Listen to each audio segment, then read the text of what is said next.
பழைய தமிழ் படங்கள்ல எல்லாம் முடிஞ்சு கடைசியா போலீஸ் வருவாங்க. இந்த பழைய தமிழ் படம் போலீஸ் மாதிரி ஆயிட்டுன்னா இங்க இருந்து மேலே இருந்து எல்லாரையும் விட நான் தான் ரொம்ப தூரம் போகணும். பக்கத்து உள்ளவங்களாம் ஃபர்ஸ்ட் அனுப்பிட்டாங்க. ஆமா, கடைசியா அவங்க பேச அனுப்பி இப்போ விட்டாங்க. நன்றி.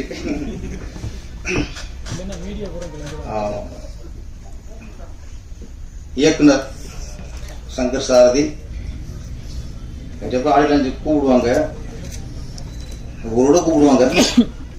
இப்பெல்லாம் அவங்க அது கூட இல்லை. நாளைக்கு ஆடியன்ஸ் இன்னைக்கு நைட்டு கூப்பிடுறது சார், நாளைக்கு வந்து சார். ஆனா அவர் ஏறத்தாழ 1 மாசம் மட்டும் கூப்பிட்டார். ஒரு ஆடியன்ஸுக்கு 10-15 ஒரு டைரக்டர் கூப்பிட்டாருன்னா இவரா தான் இருக்கும். அவ்வளவு விடாமுயற்சி. ஒரு ஆடியன்ஸுக்கு ஒரு விஐபி கூப்பிடுறதே எவ்வளவுன்னா படம் பெரிய அளவில் பண்ணியிருப்பாரு. முதல்ல என்னடா வள்ளுவன் வச்சிருக்காரு அவங்க யோசிச்சுட்டே இருந்தேன். அப்போது மிகப்பெரிய ஒரு ஆன்மீகவாதி அப்படின்ட்டு. ஆன்மீகத்தில் இருந்தால் தான் அந்த மாதிரி தலைப்பு வைக்கிறதுக்கு ஒரு தைரியம் வரும். இன்னும் வள்ளுவன் இப்போ ஜாதி பேர்லேயே அந்த இங்கிலாந்து இரு வைக்க சொல்றாங்க. இப்போ ஜாதிகளுக்கே இருன்னு சொல்லும்போது நம்ம வள்ளுவர்னு வைக்கணும். வள்ளுவன் வச்சுட்டோம். அன்னைக்கு கீழே போட்டார் ஒரு இவன் வன்முறையாளன் தானே. ஆமா, வள்ளுவர் கையில் உள்ள எழுத்தாணியை எடுத்துட்டு கத்தியை கொடுத்துட்டாரு. இப்போ உள்ள சூழ்நிலை திருவள்ளுவர் இருந்திருந்தா அவரு கத்தி எடுத்துருப்பார். ஏன்னா அவ்வளவு அநியாயம், அவ்வளவு அக்கிரமம், எங்க பார்த்தாலும் கொலை கொள்ளை கற்பழிப்பு. இவங்கெல்லாம் எழுதி திருத்த முடியாது, புத்தி தான் திருத்தம்னு அவரு கத்தி எடுத்துருப்பார். அதனால ஒரு வகையில வரவேற்கணும்.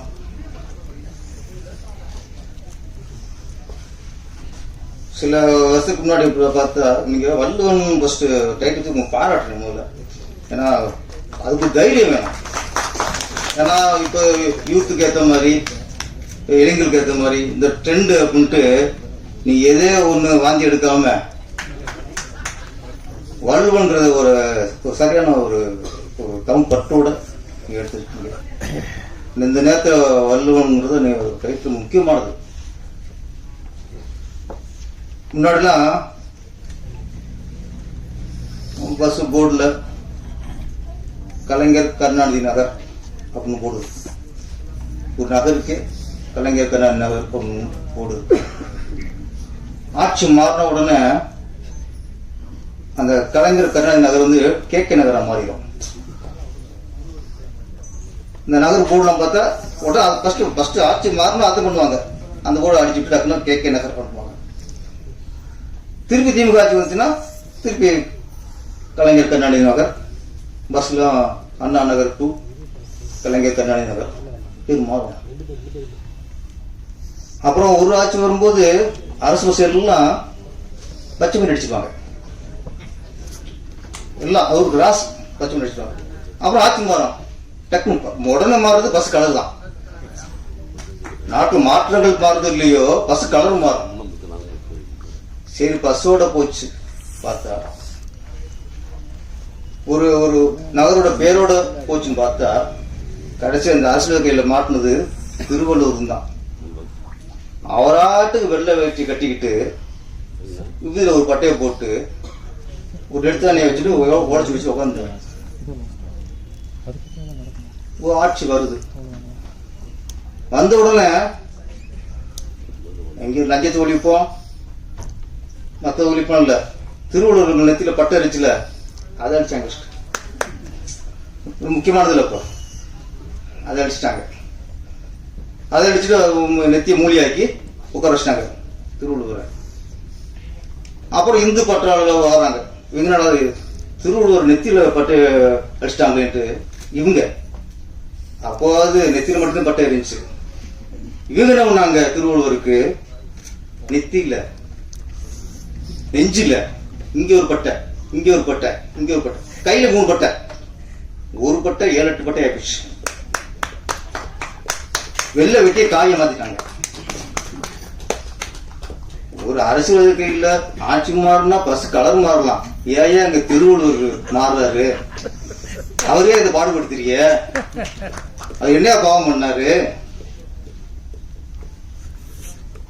அப்போ அவர் திருப்பி வந்தார், திருப்பி இவர் கைகளை கத்தி குத்தல துப்பாக்கிக்கிறார் மாவங்களா, என்ன பாடுபடுத்துறீங்க?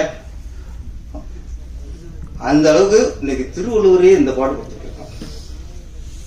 திருவள்ளுவர்ங்கிறது வள்ளுவன் பேர் வச்ச சங்கர் சாரதி முதல்ல வாழ்த்துக்கள். அப்புறம் இன்னொன்று படத்தோட கதை. நான் ஃபர்ஸ்ட் வந்தோடனே சார் ஆடுகாஞ்சி வரணும், அப்போ என்ன டைட்டில் கேட்டேன், வள்ளுவன் அப்படின்னாப்புல. நானும் ஆர்பி சொல்ற மாதிரி நானும் ஷாக் ஆகிட்டேன். வள்ளுவன் நான் அப்போ கேட்டேன், திருக்குறள் மாதிரி தெளிவர் மாதிரி ஒவ்வொன்றா பண்ண சொல்ல போகலான்ட்டு. இல்லை சார், அது இல்லை சார், வேற என்ன, ஒரு வள்ளுவர் அந்த குரல் ஏற்ற குரலை வச்சுட்டு அது அந்த மாதிரி கதை பண்ணிப்பேன் சார். ஓகே, நான் சொன்னார் இந்த மாதிரி கொலா அரங்கில்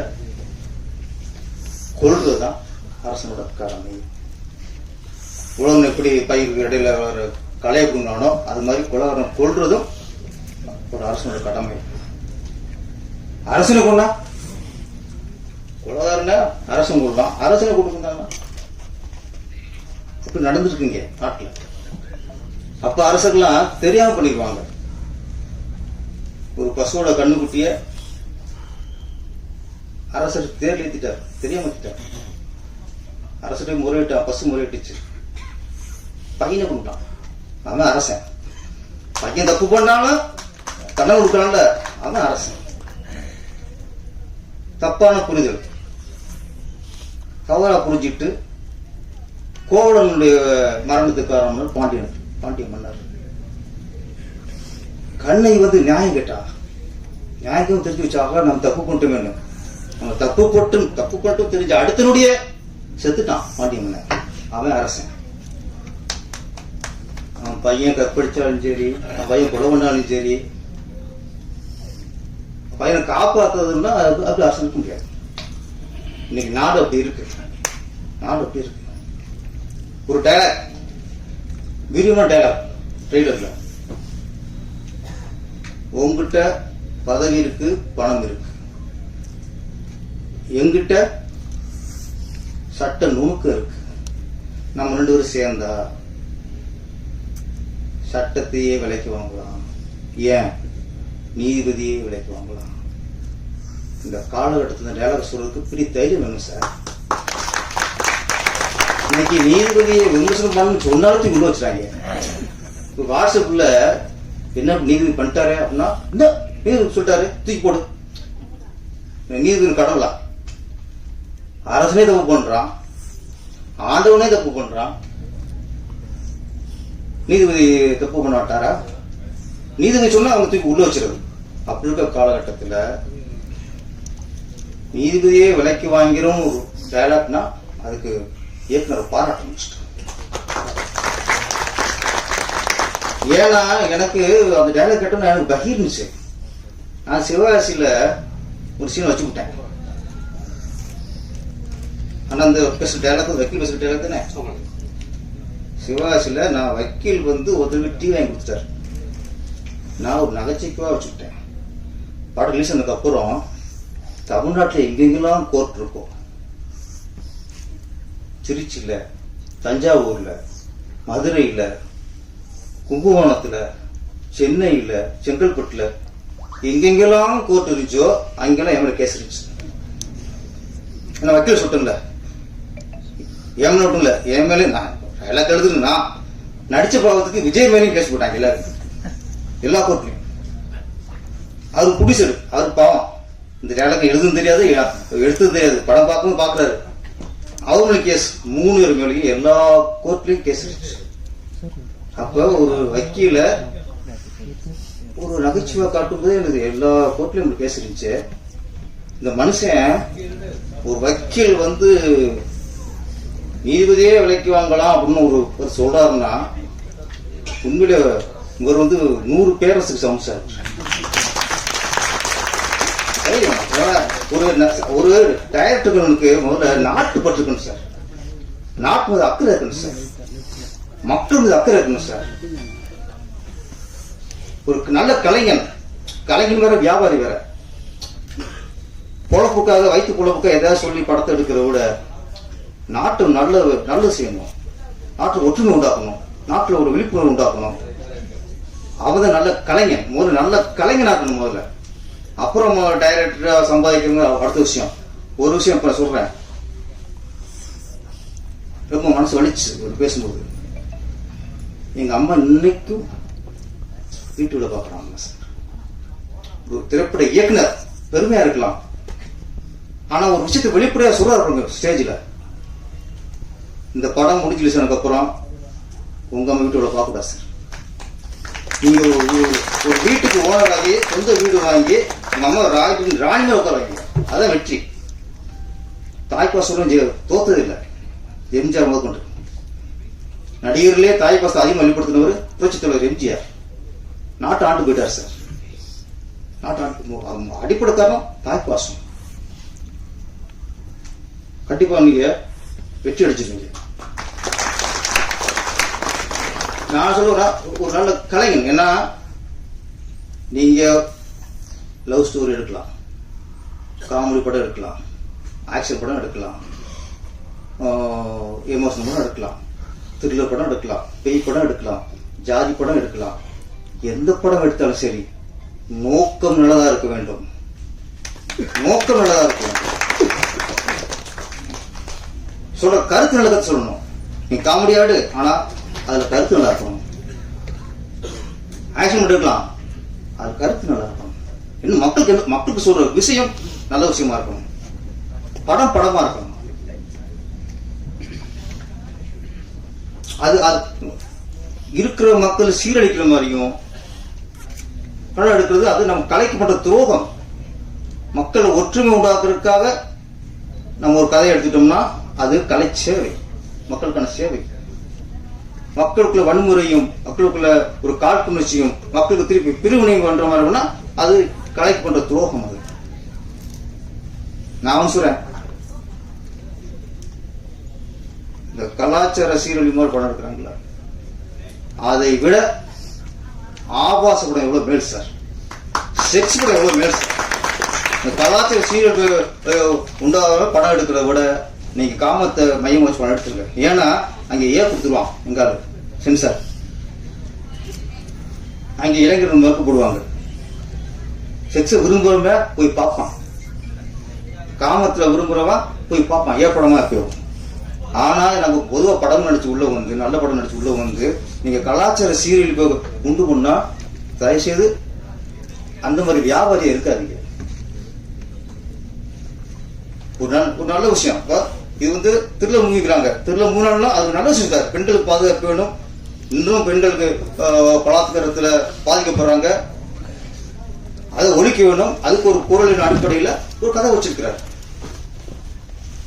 அப்போ பெண்களுக்கு பாதுகாப்பு வேணும்னு சொல்லி நல்ல விஷயம் தானே.